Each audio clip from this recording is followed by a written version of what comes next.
हम आज यहाँ सुनाई दे रहा है?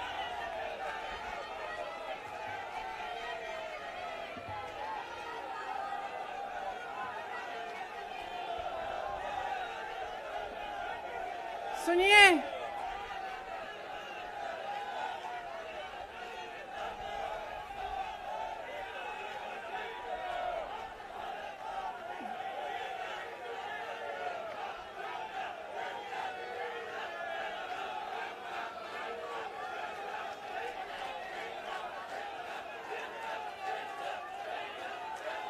अब बोलूं? इजाजत है? मेरे यूपी के भाइयों, बोलने दो। देखिए, यहाँ पे बैठे हुए मेरे मन में एक पुरानी बात आई। 32 साल पुरानी बात है। मई 1991 की बात है।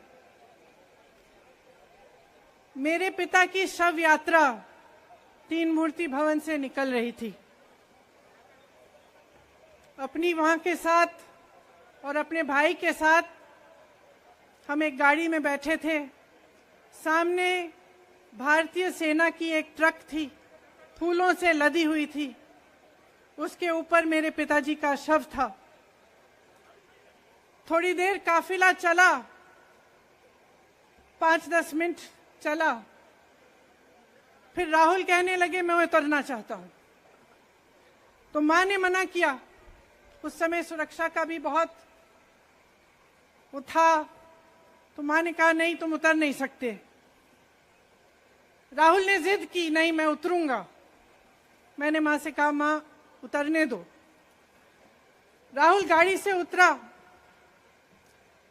उस सेना की ट्रक के पीछे खड़ा होके चलने लगा और तीन मूर्ति से लेके कड़ी धूप में अपने पिता के जनाजे के पीछे पीछे पैदल चलते चलते चलते चलते यहां पहुंचा। इस जगह से कुछ 400-500 गज दूर यहां पर मेरे शहीद पिता के अंतिम संस्कार मेरे भाई ने किए।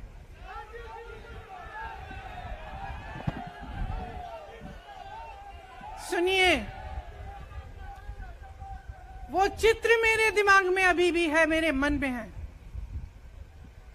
मेरे पिता का शव इस तिरंगे झंडे में लपेटा गया था।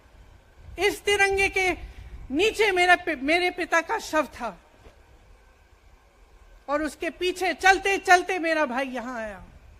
उस शहीद पिता का अपमान भरी संसद में किया जाता है। उस शहीद के बेटे को आप देशद्रोही कहते हैं, आप मीर जाफर कहते हैं, उसकी आप मां का अपमान करते हैं। आपके मंत्री मेरी मां का अपमान भरी संसद में करते हैं। आपके एक मुख्यमंत्री कहते हैं कि राहुल गांधी को पता भी नहीं है कि उनका पिता कौन है।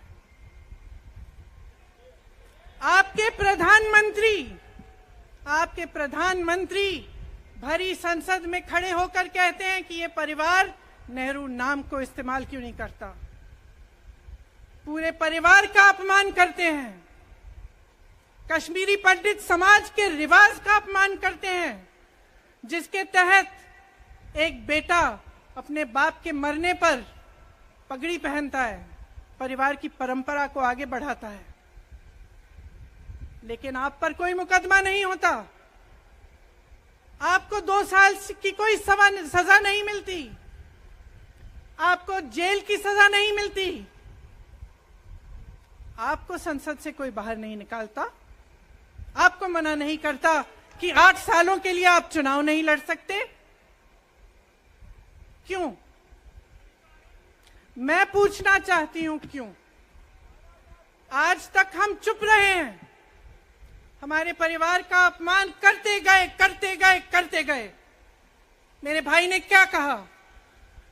संसद में वो मोदी जी के पास गए और उनसे गले लगे। मेरे भाई ने कहा, मैं आपसे नफरत नहीं करता हूं, मेरे दिल में आपके लिए कोई नफरत नहीं है, हमारी विचारधारा अलग है, लेकिन हमारी नफरत की विचारधारा नहीं है।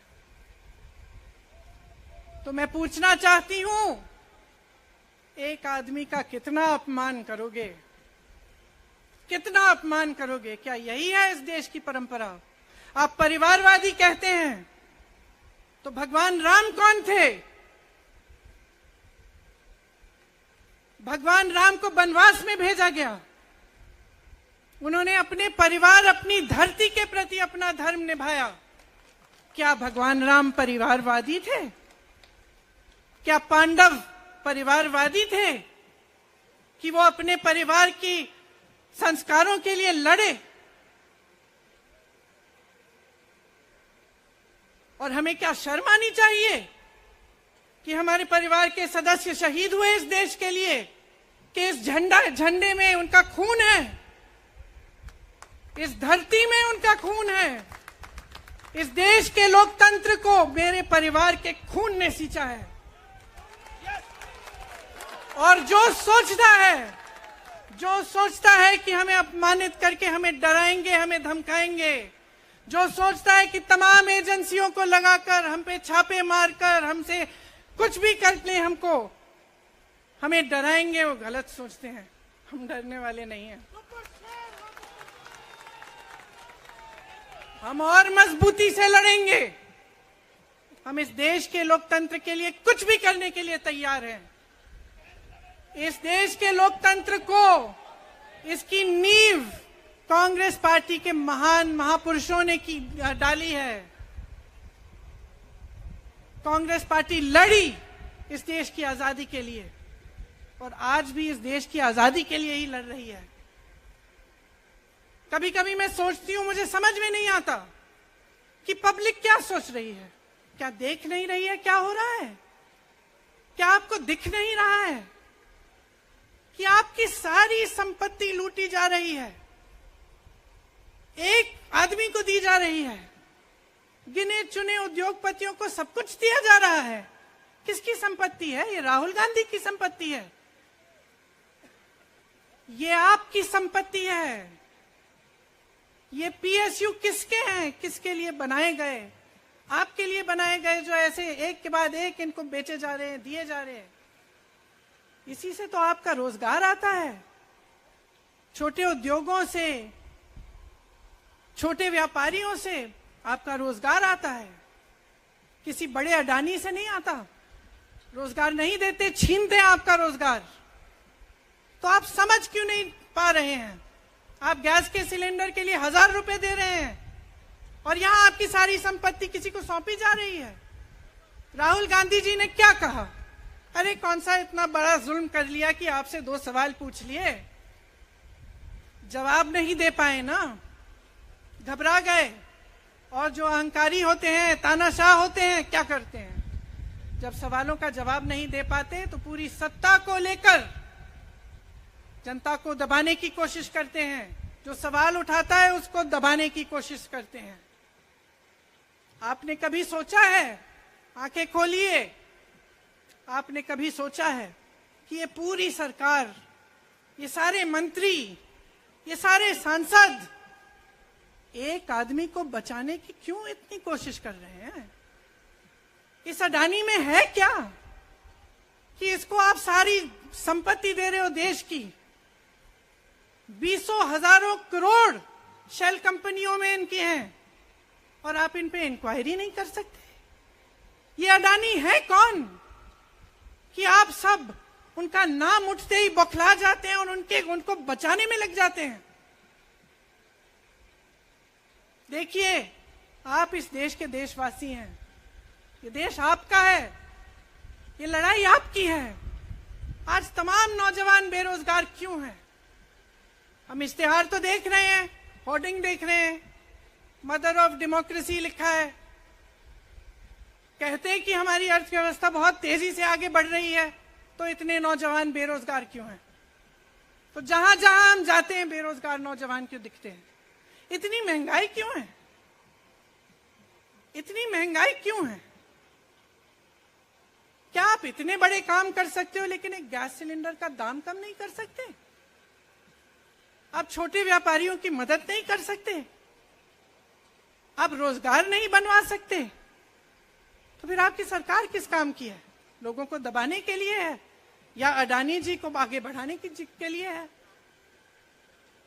तो आज ये समय आ गया है कि हमें गंभीरता से सोचना पड़ेगा।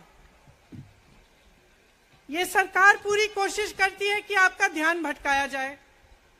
अब आप सोचिए, कन्याकुमारी से कश्मीर तक एक आदमी चला, उसके साथ लाखों लोग चले। क्या पैगाम लेके चला? किस लिए चला? उसके दिल में क्या भावना थी कि लाखों लोग देश भर से उससे जुड़ के चले? समता, एकता की भावना थी। आज आपके सारी मीडिया, आपके सारे मंत्री, आपके सारे सांसद, आपके सारे कार्यकर्ता कह रहे हैं कि राहुल जी ने विदेश जाकर देश का अपमान किया, राहुल जी ने एक वर्ग का अपमान किया। क्या एक आदमी जो कन्याकुमारी से लेकर 5000 किलोमीटर कश्मीर तक चल के ये रोज रोज कहता है कि इस देश को एक होना चाहिए, सबको समान दृष्टि से देखना चाहिए, क्या ये आदमी देश का अपमान कर सकता है? क्या ये आदमी एक वर्ग का अपमान कर सकता है? तो ये आदमी क्या कर रहा है? ये आपकी आवाज उठा रहा है। ये क्या कह रहा है? कह रहा है कि गरीबों को अपना हक दो, नौजवानों को अपना हक दो, महिलाओं को अपना हक दो। यही तो कह रहा है। और हक क्या है? हक ये है कि जो आपका है वो आपके हाथों में जाना चाहिए, किसी बड़े उद्योगपति के हाथ में नहीं, जो प्रधानमंत्री जी के मित्र हैं। ये है आपका हक। उसी हक की लड़ाई लड़ रहा है। तो आप समझिए, ये एक इंसान की बात नहीं है, ये एक राहुल गांधी की बात नहीं है, ये पूरे देश की बात है। जब हम कहते हैं लोकतंत्र को बचाना है, तो हम किस बात की को बचाने की कह रहे हैं? क्या कह रहे हैं हम? लोकतंत्र क्या होता है? खुल के जवाब मांगो, सवाल उठाओ। यही तो लोकतंत्र है कि आपको कोई आपत्ति है, कोई समस्या है, आप किसी के पास जाकर अपना हक मांग सकते हैं। आप कह सकते हैं, भाई हमारे लिए ये क्यों नहीं किया, इतनी महंगाई क्यों है, हमारे लिए रोजगार क्यों नहीं बनाए। लेकिन आज यही हक आपसे छीना जा रहा है और आपका ध्यान इधर उधर भटकाया जाता है और इतनी चीजों को फैलाया जाता है जो सच नहीं है, झूठों को फैलाया जाता है। आप सोचिए, राहुल गांधी दुनिया के सबसे बड़े जो शिक्षा के संस्थान है वहां से पढ़ के आए हैं। हार्वर्ड और कैम्ब्रिज की उनकी डिग्री है। कैम्ब्रिज से उन्होंने इकोनॉमिक्स में मास्टर्स डिग्री, एमफिल डिग्री उनको मिली। आप उसको पप्पू बनाते हैं। पूरे देश भर में आपकी सहायता के साथ, मेरे मीडिया के दोस्तों, डिग्री आपने देखी नहीं, सच्चाई आपने देखा नहीं, उनको पप्पू बना दिया। फिर पता चला कि ये पप्पू तो यात्रा में निकल आया और पता चला कि ये तो पप्पू है ही नहीं। इसके साथ तो लाखों लोग चल रहे हैं। ये ईमानदार भी है, ये सब बातों को समझता भी है, ये जनता के बीच जा रहा है, जनता की समस्याओं को सुन रहा है, तो जनता इसके साथ चली जा रही है। तो घबरा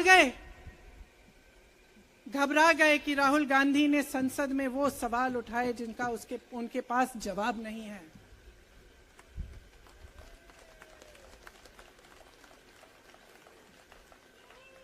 क्या किया सुन लीजिए।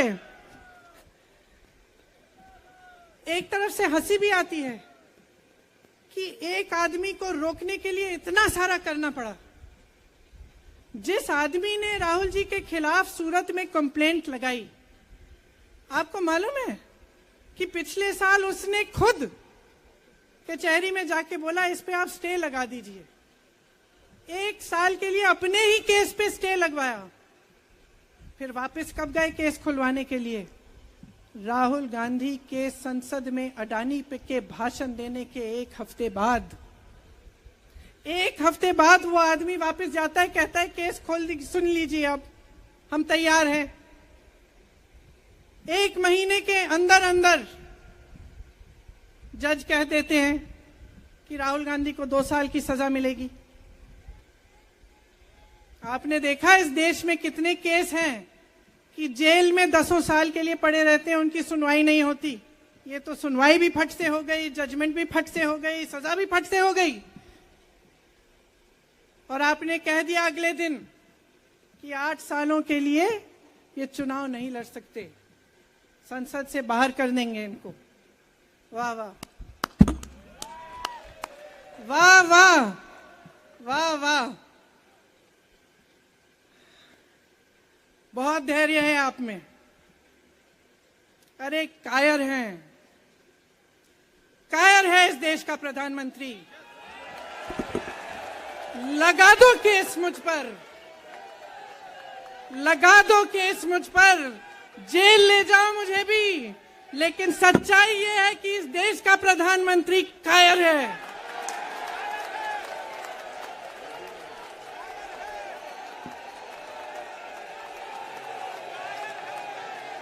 अपनी सत्ता के पीछे छुपा हुआ है,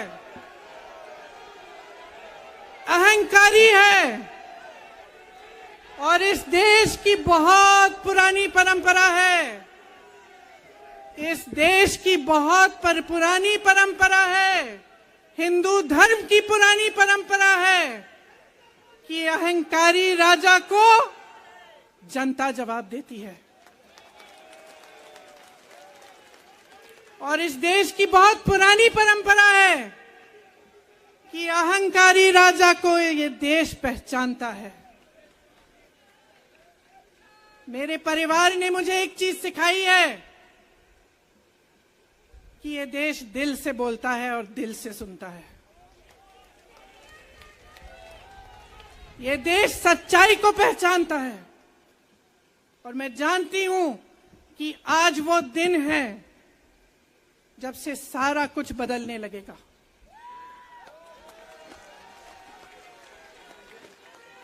मेरे मीडिया के साथियों, मैं आपसे कहना चाहती हूं, बहुत हो गया है, बहुत हो गया है। मैं जानती हूं आप पर कितना दबाव है, मैं जानती हूं कि आपको लाइन भेजी जाती है कि आज आपको ये कहना है, आज आपको ये लिखना है, लेकिन आपकी एक बहुत बड़ी जिम्मेदारी है। आज लोकतंत्र खतरे में है। अगर सरकार सवाल उठाने वाले को 8 सालों के लिए संसद से निकाल सकती है, अगर कह सकती है कि तुम्हें चुनाव लड़ने की ही इजाजत नहीं है, तो बहुत गड़बड़ है, बहुत गलत हो रहा है, और ये लोकतंत्र के लिए ठीक नहीं है, ये इस देश के लिए ठीक नहीं है। जब आप पत्रकार बने, शुरू में जब आप काम के लिए आए, तो आपके दिल में भी ये होगी बात कि देश के लिए मैं सच्चाई बोलूंगा, मैं सच्चाई बोलूंगी। आज आप बोल नहीं पा रहे हैं, हिम्मत करिए, खड़े हो जाइए आप भी। और जैसे खड़गे जी ने कहा कि तमाम पार्टियों ने आज अपनी आवाज उठाई है, उनका हम सब धन्यवाद देते हैं। और हम सबको एक होना पड़ेगा, इसलिए होना पड़ेगा क्योंकि आज ये देश खतरे में है। आज इस देश की सारी संपत्ति एक आदमी को सौंपी जा रही है, और उस आदमी को बचाने के लिए पूरी सरकार खड़ी हो जाती है। बहुत गलत हो रहा है। अगर आज मेरे भाइयों और बहनों आप इसको पहचान नहीं पाएंगे, तो इस देश को बहुत खतरे में डाल देंगे। इसीलिए यहां खड़े हुए महात्मा गांधी जी की समाधि के कुछ ही गज दूर खड़े हुए मैं आपको याद दिलाती हूं कि कितनों ने इस देश के लिए अपना खून बहाया है, कितनों ने इस देश की धरती, इस देश की आजादी के लिए अपना खून बहाया है। ये अफसर हैं यहाँ तैनात खड़े हैं, इसी तरह से इनके भाई सरहद पे खड़े होते हैं हमारे लिए, आज भी अपना खून बहा रहे हैं। क्या इसके लिए, क्या अडानी जी के लिए, कि अपने देश के किसान के लिए, अपने देश के गरीब के लिए, अपने देश के छोटे व्यापारियों के लिए, महिलाओं के लिए, अपने बच्चों के भविष्य के लिए हम सब अपनी जान देने के लिए तैयार हैं। तो मैं आपसे आग्रह करती हूं, मेरे देशवासियों, आंखें खोल लो, समय आ गया है, डरो मत। राहुल गांधी के शब्दों में डरो मत, इनका सामना करने का समय आ गया है। एकजुट हो जाओ, सामना करो, इस देश की सच्चाई को उभारो, इस देश की एकता को बनाए रखो और इस देश को आगे बढ़ाओ। जय हिंद, जय हिंद, जय हिंद।